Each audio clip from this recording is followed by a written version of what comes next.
2 million years ago, the Earth was a very different place. The planet pulsed with wild energy. Vast savannas stretched endlessly, forests clustered around rivers, and predators ruled the open plains. This was the world of the early hominins, our distant ancestors, who stood on the threshold of something remarkable. They were not yet us, but they were becoming us. Their lives were fragile, yet every moment of survival shaped the destiny of humankind. The first humans did not begin their journey inside caves. In fact, caves were often dangerous places, already claimed by lions, leopards, hyenas, and bears. Instead, our ancestors looked outward, creating temporary shelters in the open. Along riverbanks, near clusters of trees, or beside rocky outcrops, they found safety and resources. They dragged branches, leaves, and animal hides together to build makeshift huts. These structures were fragile, easily blown apart by storms, yet they represented something profound: the ability to shape the environment for survival. Imagine a small group of Homo habilis, sometimes called the handyman. They were not tall, barely over a meter in height, but their hands held a new power: the ability to craft tools. From flakes of stone, sharp edges were born. With these tools they cut meat, cracked open bones for marrow, and stripped plants of their fibers. Every tool carried a spark of intelligence, proof that the mind was evolving as quickly as the body. Daily life was a test of endurance. The grassland swayed with giant herbivores, antelopes, elephants, and hippos. But these same plains also hid danger. Saber-toothed cats crouched in the shadows, while packs of wild dogs prowled with relentless hunger. For early humans, there was no guarantee of safety. A wrong step, a delayed reaction, or a moment of carelessness could mean death. Survival depended on vigilance, cooperation, and cunning. Water was the heart of life. Groups followed rivers and lakes, gathering edible plants, scooping fish with crude tools, and scavenging the remains of predator kills. They were not yet the masters of the hunt. Instead, they were opportunists, always watching, always waiting for a chance. When lions abandoned a carcass, humans crept in with stone tools, carving meat from the bones before hyenas arrived. To modern eyes it might seem humble, but to them it was triumph, the difference between hunger and strength. The environment shaped every choice. In East Africa, the Olduvai Gorge became a cradle of human innovation. Its patchwork of grasslands, wetlands, and forests offered both risk and reward. Here, humans learned to adapt, to move with the seasons, to track herds, and to avoid predators. Every migration was a gamble. Move too soon, and resources might vanish. Wait too long, and rival groups or carnivores would claim the land.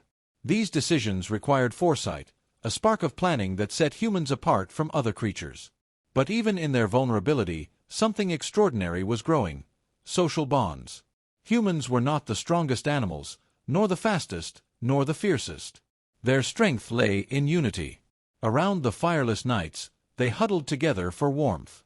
Mothers nursed infants while elders shared knowledge of paths, plants, and hidden dangers. Cooperation became a survival tool, as vital as stone knives or shelter. Slowly, the idea of we began to form, laying the foundation for everything that would follow.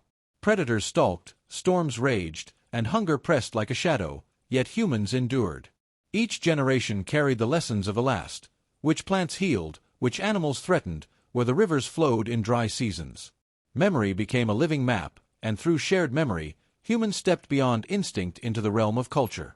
By the time Homo erectus emerged, around 1.9 million years ago, humanity had grown taller, stronger, and more adventurous. With long legs built for walking, they expanded far beyond their African homeland. Their shelters became sturdier, their tools more refined, and eventually, they learned to tame fire. But that is another step in the journey. In this first chapter of our story, humanity was still learning to stand in the world. They did not live in caves, but in the open, where danger was constant and survival uncertain. Yet within every fragile hut, every sharpened stone, and every act of cooperation, the seeds of the future were planted. From these beginnings, the story of humans, took shape. At the dawn of human prehistory, nearly 2.1 million years ago, hominins, our early ancestors, began to set out from the cradle of humanity in East Africa. Recent discoveries in China's Lus Plateau at the Shangchun site suggest tool-wielding hominins were present there as early as that time. This remarkable evidence predates the long-accepted earliest Eurasian hominins found at Manasai, Georgia, by some 300,000 years. By around 1.8 million years ago, Homo erectus, tall, upright, with long legs and shorter arms, was making its mark on multiple continents. At the Manasai site, nearly 100 hominin fossils, including 5 skulls, reveal a population that was smaller-brained and shorter than modern humans, but unmistakably mobile and adaptable. Tools scattered across these landscapes speak volumes. In Olduvai Gorge, Tanzania, hominins carved sharp-edged implements, using them to slice through meat and plants as they competed with fierce carnivores. In deeper caves of South Africa, like Wonderwork, ash layers dating back nearly 2 million years attest to early use of fire for cooking, shedding light on the evolution of hominin diets. Imagine the landscapes: Olduvai's blend of woodland, wetlands, and grasslands, with a freshwater spring offering a rare oasis. These varied habitats demanded resilience and flexibility, crafting tools, scavenging from predator kills, and perhaps even controlling fire to ward off threats or conserve food. As hominins ventured from Africa via corridors such as the Horn and Levant, they ventured into new terrains, creating Acheulean handaxes, long-lasting stone tools shaped with care. These multi-purpose tools, echoing human thought across time, were used for butchering, cutting, and pounding. The spread continued to Southeast Asia, Java becoming home to Homo erectus between 1.6 to 1.8 million years ago, into China, with fossils and tool artifacts dated to 1.6 to 1.7 million years ago. The use of fire in northern China at Zahudu, dated about 1.27 million years ago, suggests that hominins weren't only migrating, they were surviving, adapting, thriving. At the same time, back in Africa, new species were emerging. Homo habilis, known as handy man, was forging its identity through tool innovation, preceding the rise of Homo erectus. And in South Africa, the robust species Paranthropus robustus roamed between 2.0 and 1.0 million years ago, with powerful jaws and large teeth built for tough vegetation, but seemingly rooted closer to home in African caves. Caves themselves served many purposes. Sites like Sterkfontein unearthed Australopithecus fossils up to 3.7 million years old, emphasizing that early hominins' relationship with caves spans far deeper than Homo erectus. Yet archaeological and anthropological consensus emphasizes that most early hominins did not dwell in caves. They preferred open-air shelters, huts, or ephemeral campsites, especially during migrations. In sum, Part 2 of our tale highlights a pivotal chapter. Hominins are no longer bound to one land. They cross seas, whether by rafts or land bridges, survive in grasslands and woodlands, master tools and fire, encounter predators and rival species, and slowly, surely, reshape Earth with ingenuity. Next, in Part 3, we'll immerse into daily life, the rhythms of survival, social bonds, interactions with nature, the beginnings of language, and the growing awareness of we versus other. By 1 million years ago, humanity had begun to change in ways that would echo forever. The world was still dangerous, still filled with predators larger and stronger than any human, yet something remarkable was unfolding. Where once humans cowered in shadows, now fire flickered in the night. That flame was more than heat, more than light. It was the first great tool of mastery. Fire transformed daily life, turning fragile survival into something more enduring. Imagine the scene. A small group of Homo erectus gathers around a fire at dusk. Sparks rise into the night, carrying with them the scent of roasted meat. The flames crackle, holding back the darkness where leopards and hyenas lurk. For the first time, humans are not helpless when the sun sets. The fire provides warmth against the cold, a weapon against predators, and a new way of consuming food. Meat cooked over fire is easier to chew, easier to digest, releasing more energy for growing bodies and brains. With fire, humanity gains not just safety, but strength. Daylight hours are filled with rhythm. Men, women, and children all share roles in survival. Some gather plants, roots, berries, seeds, while others search for tracks left by prey. Hunting is dangerous, but cooperation makes it possible. A single human cannot outrun a gazelle or face a wild ox, but together, with sharp stone-tipped spears, they can drive animals into traps or wear them down with persistence hunting, chasing until exhaustion claims the prey. Every successful hunt is more than food. It is proof of unity, of planning, of foresight. Children watch and learn. From the youngest age, they copy their elders, practicing with small stones, mimicking the rhythm of flint striking against rock. Knowledge is not written, not spoken in words as we know them, but passed through gestures, expressions, and sounds. Slowly, over thousands of years, the first sparks of language emerge. Simple calls evolve into shared meanings, signals for danger, gestures for water, sounds for directions.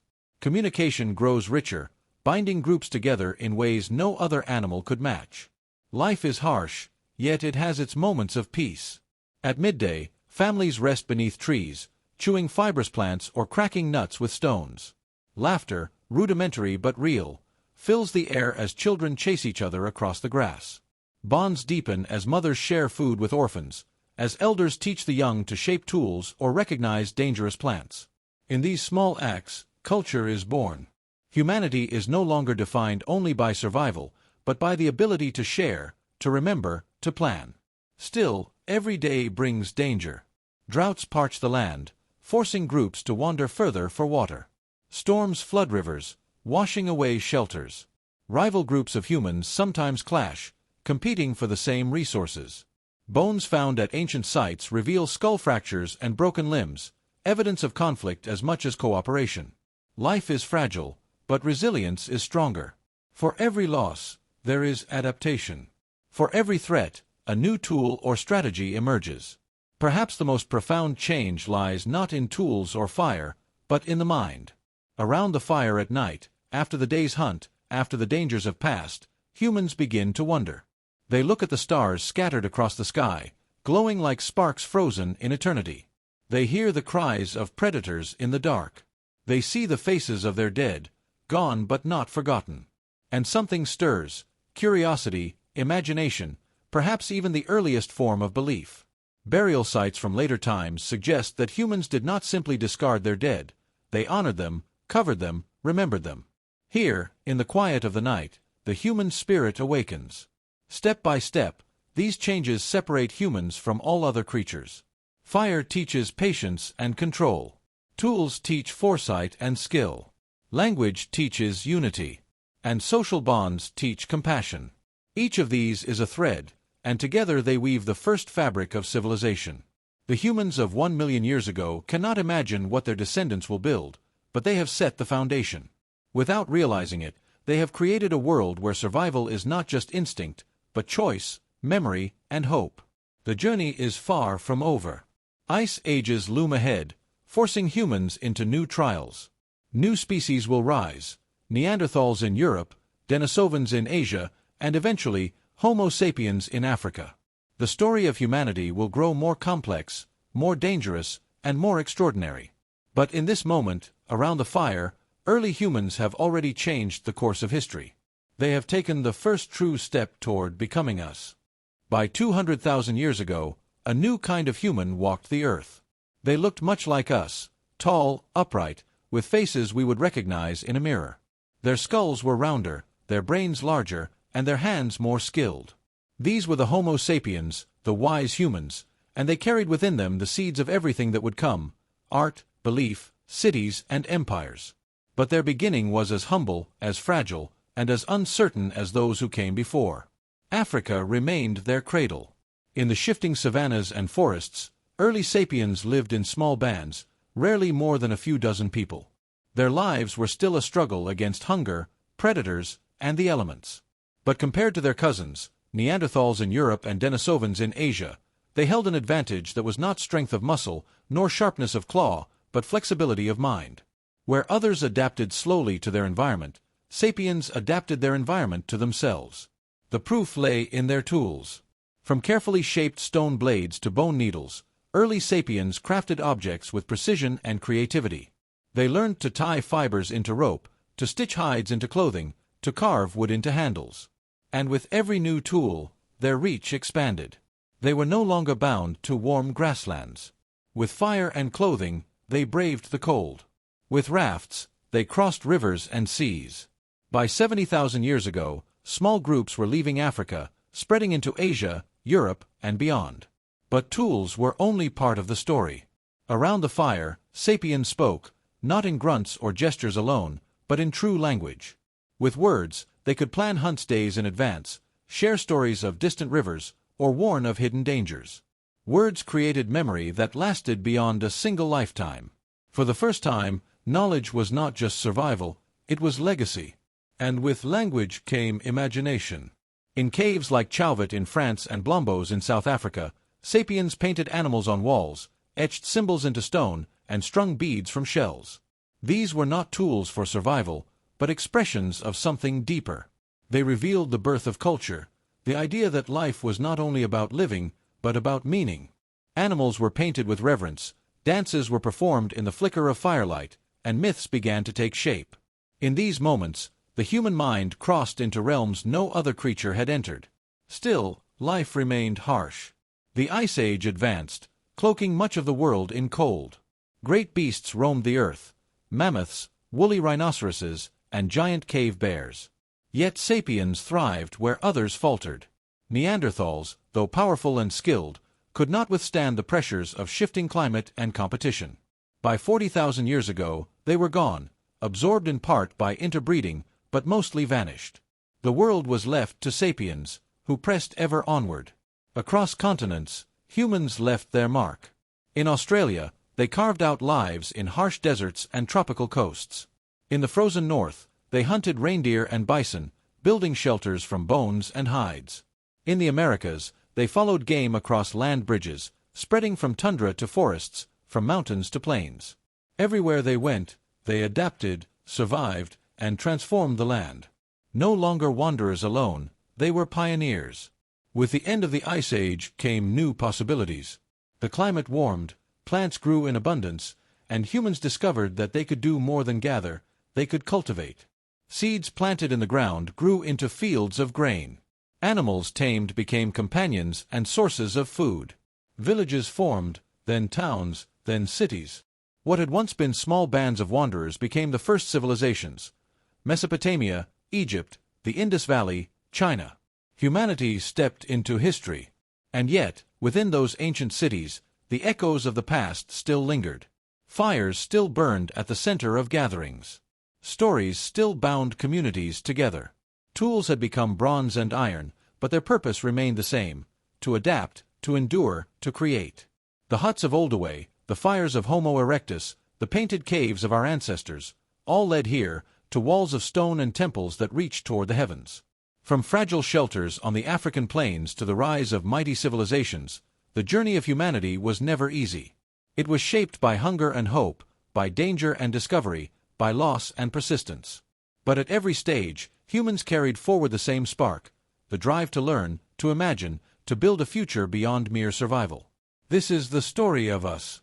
A story that began not in caves, but under the open sky, with simple tools, fragile shelters, and a fire that pushed back the dark. A story that still continues today, written not in stone or paint, but in cities of glass and steel. And if history has taught us anything, it is this: no matter the challenge, humanity endures, not because we are the strongest, but because we are the most adaptable dreamers the earth has ever known.